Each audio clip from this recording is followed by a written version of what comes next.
Do you know what the word Rohingya means? No, I've never heard it before. No. No.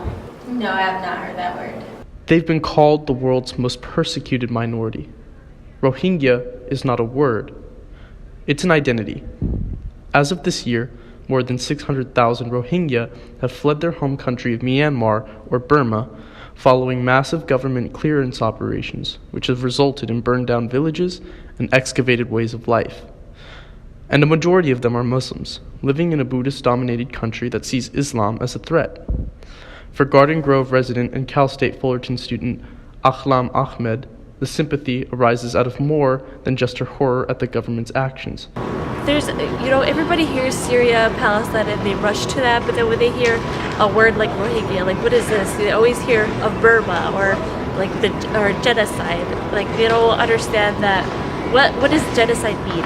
So during Ramadan, the month of fasting, which was, I believe, in May, we did a fundraising event at our mosque, Islamic Center in Orange County, to bring awareness and to bring people to understand what's going on over there.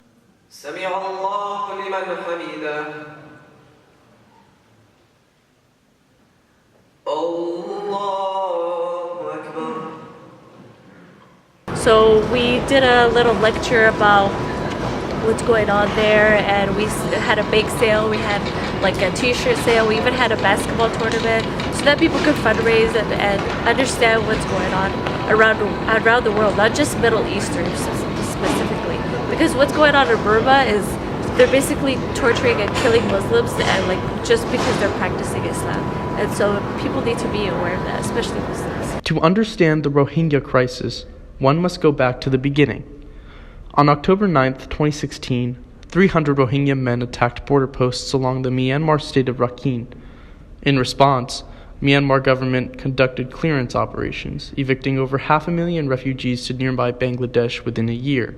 Since then, the city of Oxford in London has stripped Myanmar's de facto leader, Aung San Suu Kyi, of her Freedom of Oxford Award for failing to recognize and effectively denounce the military operations. Pope Francis visited Myanmar in early December after widespread criticism of his failure to address and denounce the Myanmar government's treatment of the Rohingya. In an official address, the pontiff uttered the word Rohingya, a symbolic action of acknowledgement considered rare in recent days. But for Ahlam, in Orange County, the work does not stop with symbolic global action.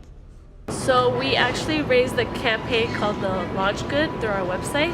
So adults, for example, that are not going to be buying shirts or playing the basketball tournament, they could electronically transfer and donate through that website.